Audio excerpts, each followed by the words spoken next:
Heading डालिए आप लोग, गेलुसाक के गैसीय आयतन का नियम। 5वां होगा बाबू ना।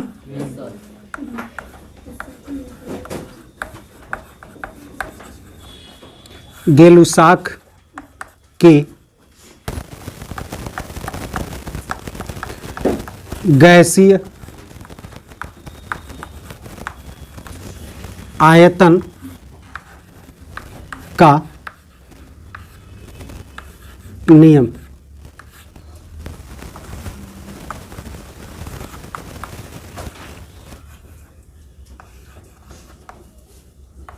गेलुसाक्स law of gaseous volume. Gaseous volume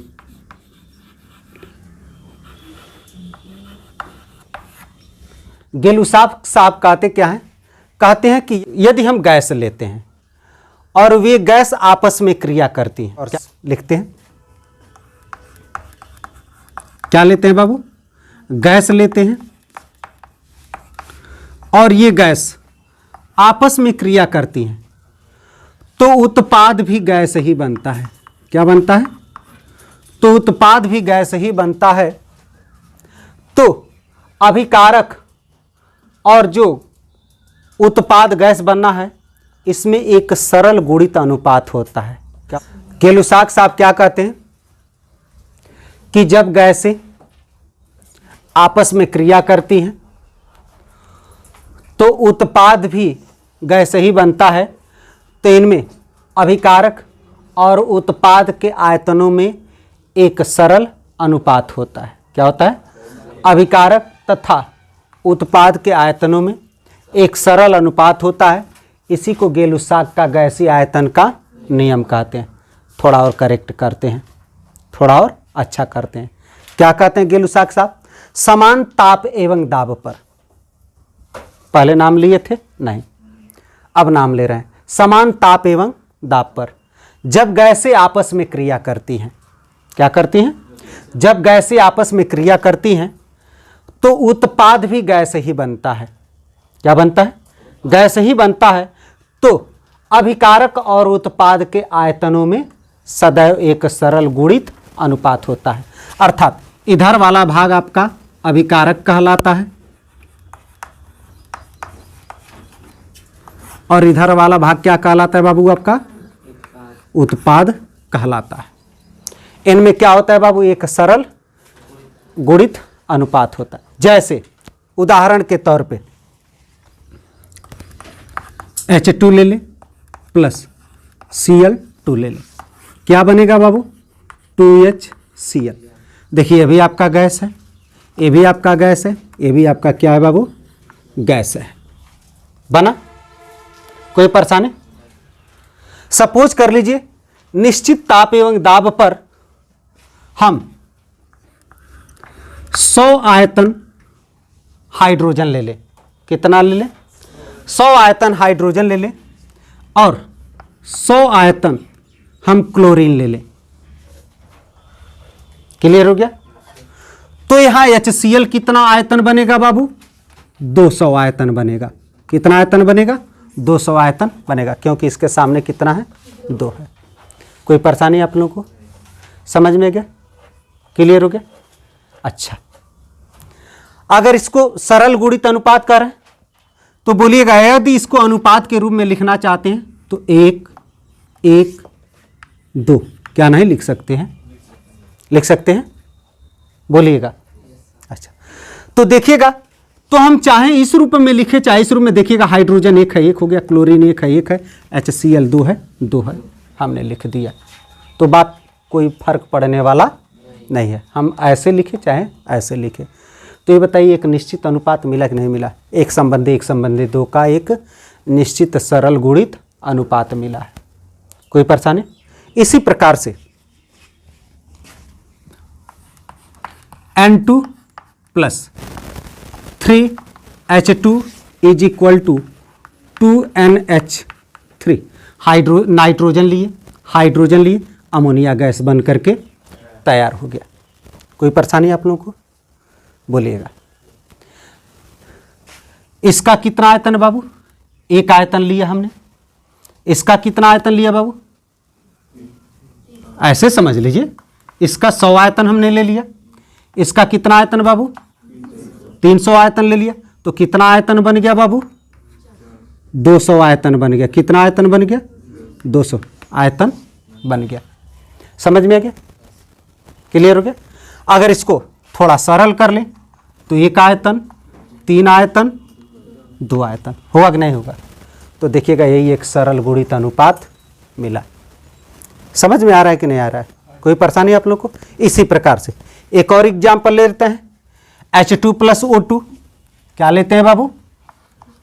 H2 plus O2 is equal to H2O बना रहे हैं। ए भी गैस, ए भी गैस, ए भी गैस। देखिए लो, H2O लिक्विड भी होला, H2O गैस भी होला, H2O सॉलिड भी होला। समझ में आ गया कि नहीं आ गया? गर्म कर देंगे वाष्प हो जाएगा, ठंडा कर देंगे तो क्या हो जाएगा? ठोस हो जाएगा, और नॉर्मल टेम्परेचर पर रखेंगे तो लिक्विड रहेगा। नहीं समझ में आप लोगों को आ रहा है ना? हम तीनों रूप में देखते हैं, नहीं देखते हैं बाबू?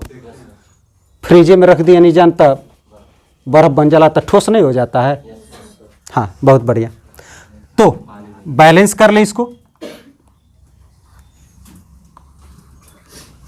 हो गया।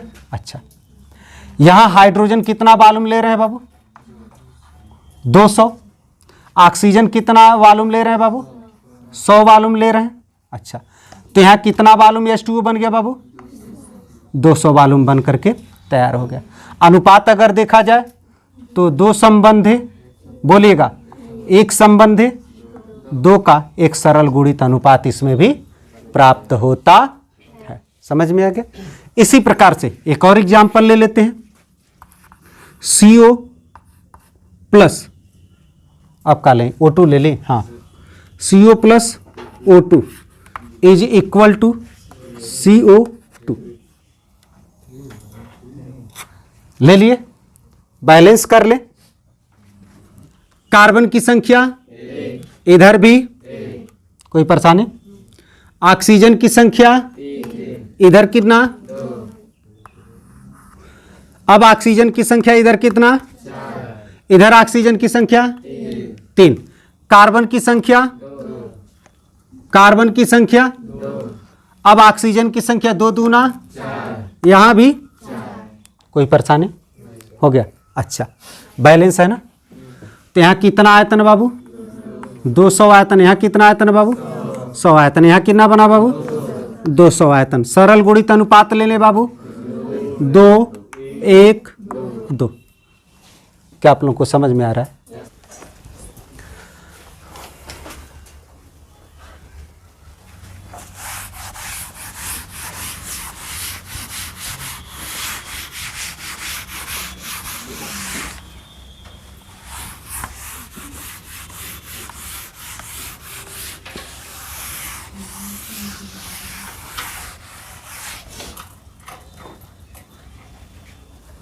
हेडिंग डाल लीजिए आप लोग, एवोगैड्रो का नियम, 6ठा नंबर।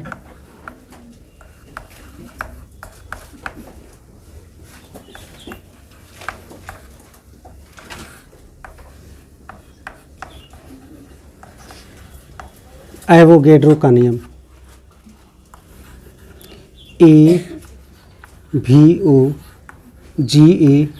AVOGADRO, Avogadro law.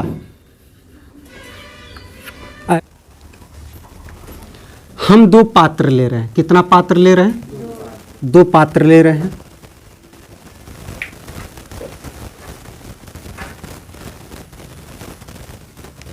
चलिए 3 ले रहे हैं पात्र।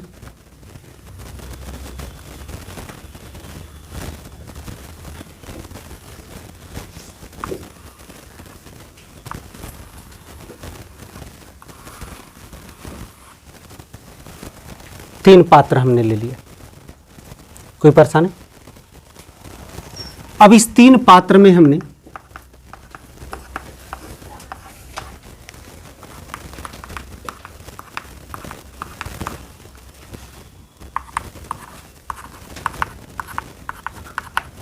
हमने गैस भर दिया है, ठीक। समान ताप, क्या बाबू? समान ताप, यानी इसका भी ताप जो होगा वही ताप इसका भी होगा, वही ताप इसका भी होगा, ठीक। समान दाब, समान दाब, यानी जो दाब इसका होगा वही दाब इसका होगा, वही दाब इसका भी होगा। समान आयतन, क्या बाबू? समान आयतन, देखिएगा बाबू, इसी से उत्तर मिलेगा। इसका जो आयतन होगा वही आयतन इसका भी होगा, वही आयतन इसका भी होगा। तो पात्र 3 लिए हैं, तो 1 2 3, बालूम भी 1 2 3, आयतन भी 1 2 3 हो जाएगा। बोलिएगा, कोई परेशानी आप लोगों को? गौर से समझिएगा। एवोगैड्रो साहब क्या कहते हैं?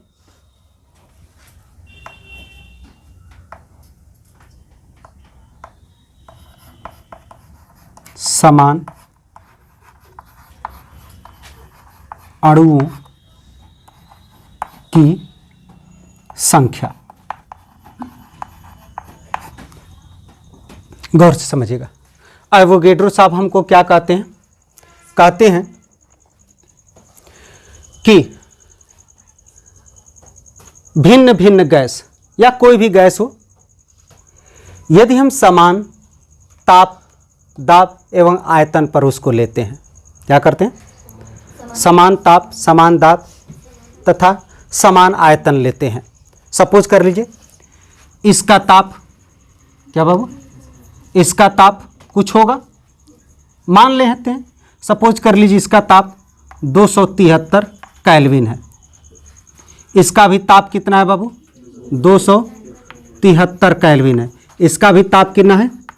273 केल्विन है। ये बताइए समान ताप हो गया कि नहीं आ गया?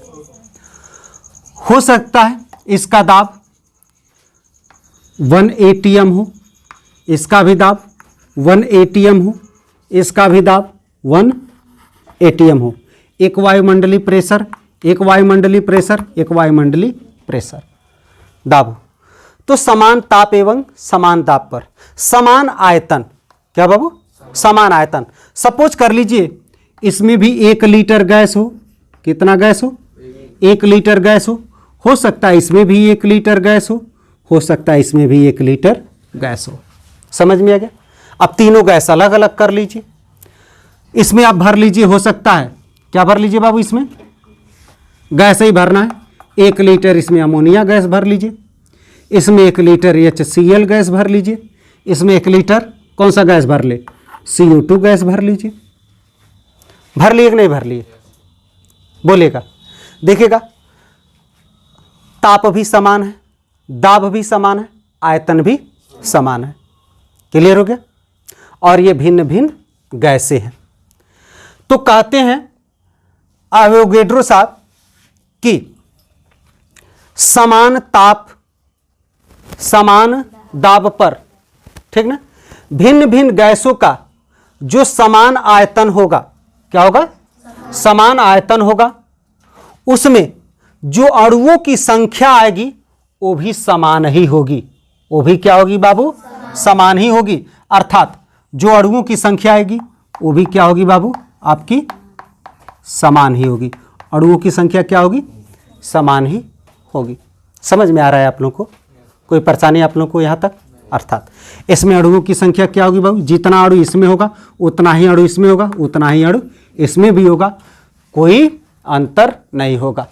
देखिए भिन्न भिन्न गैसें हैं, क्यों? लेकिन फिर भी अणुओं की संख्या क्या है? समान है। यही एवोगैड्रो का नियम कहता है। और इसी नियम के आधार पर गै-लुसाक के गैसीय आयतन के नियम को सिद्ध किया जाता है। कोई परेशानी आप लोगों को? बोलिएगा, समझ में आ रहा है? एक बार किताब पढ़िए, देखिए किताब में क्या दिया है, तो फिर हम आप लोगों को बता रहे हैं। पढ़िए तो।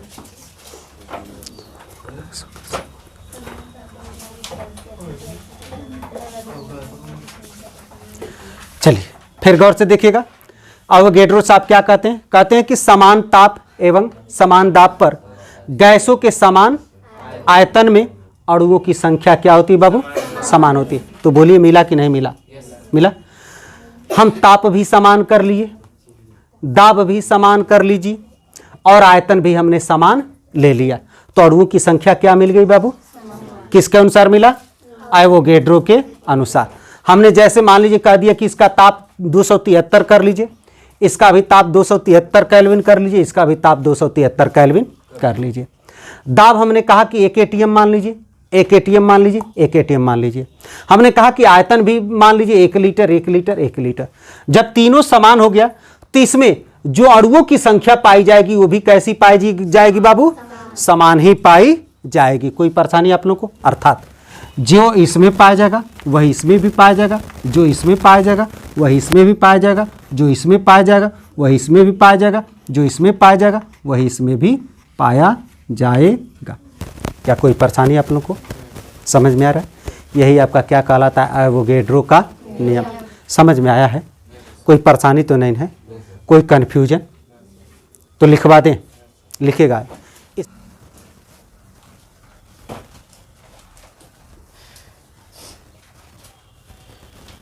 मिटा है ना?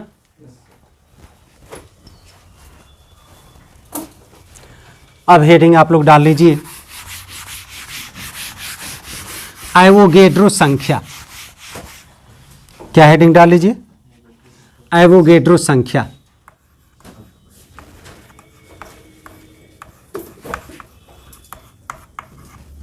अवोगैड्रो संख्या।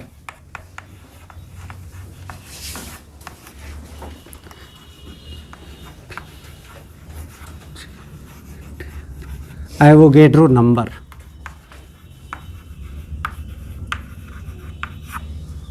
अवोगैड्रो संख्या समझने से पहले कुछ चीज़ हम समझते हैं। पढ़ाना भी है लेकिन थोड़ा सा हम हिंट दे रहे हैं। समझते हैं बाबू, समस्थानिक किसे कहते हैं? समस्थानिक। क्या बाबू? समस्थानिक किसे कहते हैं? आइसोटोप। समस्थानिक किसे कहते हैं?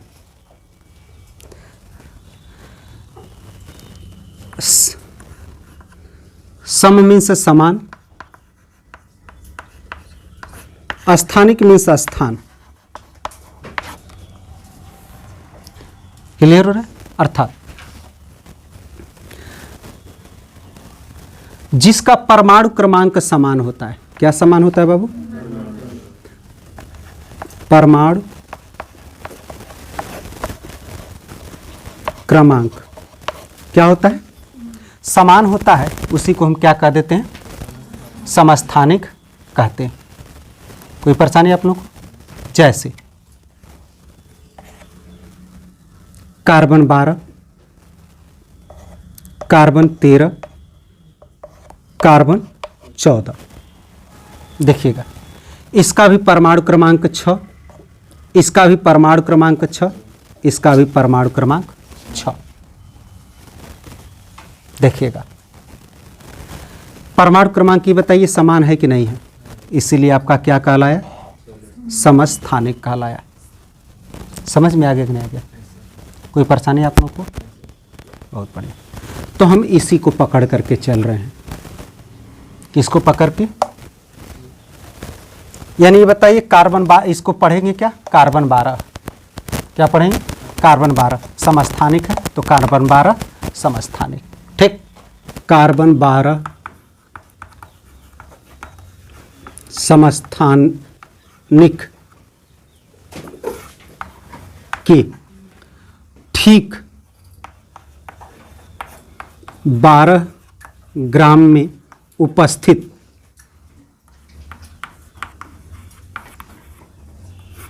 कार्बन 12 परमाणुओं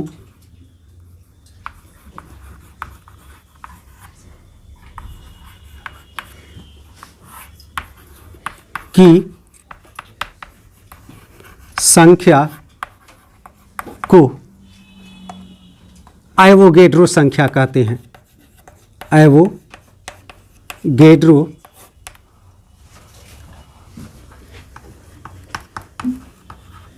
संख्या कहते हैं। फिर गौर से समझिएगा, हम क्या लिखें बाबू, कार्बन 12 समस्थानिक के ठीक 12 ग्राम में, क्या बाबू, कार्बन 12 समस्थानिक के ठीक 12 ग्राम में कार्बन 12 परमाणुओं की संख्या को ही हम अवोगैड्रो संख्या कहते हैं। अर्थात इनके कहने का अर्थ है कि मान लीजिए हम कार्बन 12 समस्थानिक लिए हैं, क्या लिए, कार्बन 12 समस्थानिक लिए हैं, और इस कार्बन 12 समस्थानिक का हम 12 ग्राम लिए हैं। कितना ग्राम लिए हैं, 12 ग्राम लिए हैं। और इस 12 ग्राम में जितना परमाणु उपस्थित रहता है, क्या बाबू, जितना परमाणु उपस्थित रहता है, जितना परमाणु उपस्थित रहता है उसी को हम एवोगैड्रो संख्या कह देते हैं। क्या कह देते हैं, एवोगैड्रो संख्या कह देते हैं। क्या बाबू, कोई कार्बन 12 समस्थानिक है, उस कार्बन 12 समस्थानिक को हम तौल लेते हैं। कितना तौल करके ले लेते हैं, 12 ग्राम तौल लेते हैं। समझ में आ गया। और उस 12 ग्राम में हम पता करते हैं कि कितना कार्बन 12 परमाणु उपस्थित है, यानी कितना परमाणु उपस्थित है। जितना परमाणु उपस्थित रहेगा वही परमाणु आपका क्या कहलाएगा बाबू, एवोगैड्रो संख्या कहलाएगा। अर्थात कार्बन 12 समस्थानिक के 12 ग्राम में उपस्थित परमाणुओं की संख्या को ही हम क्या कह देते हैं बाबू, एवोगैड्रो संख्या कह देते हैं। क्या आप लोगों को क्लियर हो रहा है हम क्या कह रहे हैं? फिर एक बार समझिएगा, हम कह रहे हैं बाबू किन कार्बन 12 समस्थानिक हम ले लिए और इस कार्बन 12 समस्थानिक को हम वेट करके 12 ग्राम ले लिए। कितना ग्राम ले लिए, 12 ग्राम ले लिए। अब इस 12 ग्राम में पता कर रहे हैं कि कितने कार्बन 12 उपस्थित हैं, यानी कितने कार्बन 12 परमाणु उपस्थित हैं। समझ में आ गया। और जितने कार्बन 12 परमाणु उपस्थित होंगे वह एवोगैड्रो संख्या कहलाएंगे, अर्थात एवोगैड्रो संख्या के बराबर होंगे। समझ में आ गया। कोई परेशानी आप लोगों को यहाँ तक क्लियर हो रहा है? बोलेगा आप लोग। उसी को हम क्या कह देते हैं, एवोगैड्रो संख्या कह देते हैं। अर्थात इस समय जो कार्बन 12 परमाणु के 12 ग्राम में जो वैल्यू उपस्थित होगी वह कितनी उपस्थित होगी बाबू, 6.023 गुणे 10 के पावर 23 परमाणु उपस्थित रहेगा। कितना उपस्थित रहेगा, 23 परमाणु उपस्थित रहेगा। समझ में आ गया कि नहीं गया? कोई परेशानी आप लोगों को क्लियर हो गया? और 6.023 गुणे 10 के पावर 23 परमाणु जो होते हैं यह 1 मोल के बराबर होता है। कितने के बराबर होता है, अर्थात 6.023 गुणे 10 के पावर 23 परमाणु किसके बराबर होता है बाबू, 1 मोल के बराबर होता है। क्यों बोलिएगा, कोई परेशानी? यानी कार्बन 12 समस्थानिक के 12 ग्राम में जितने परमाणु उपस्थित होते हैं वह एवोगैड्रो संख्या के बराबर होते हैं और वह एवोगैड्रो संख्या 1 मोल के बराबर होगा। और एवोगैड्रो संख्या का मान कितना मिला है भैया, 6.023 गुणे 10 के पावर 23 परमाणु मिला है। कोई परेशानी आप लोगों को यहाँ तक? अब देखिएगा यह एवोगैड्रो संख्या हम कैसे प्राप्त किए हैं इसके बारे में तनि हम लोग जान ले। हेडिंग डाल लीजिए, एवोगैड्रो संख्या की गणना।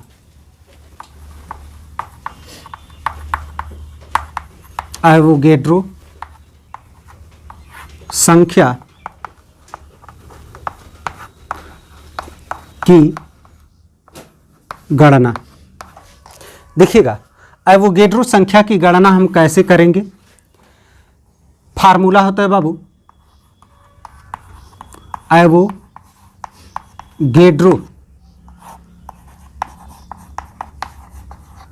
संख्या बराबर कार्बन 12 का परमाणु भार। किसका बाबू, कार्बन 12, ये समस्थानिक है हम जानते हैं। कार्बन 12 का परमाणु भार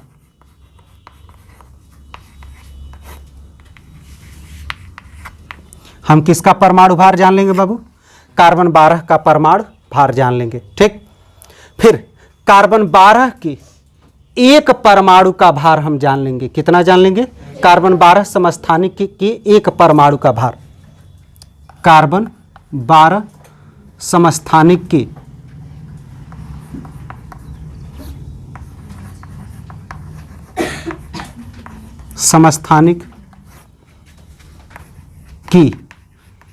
एक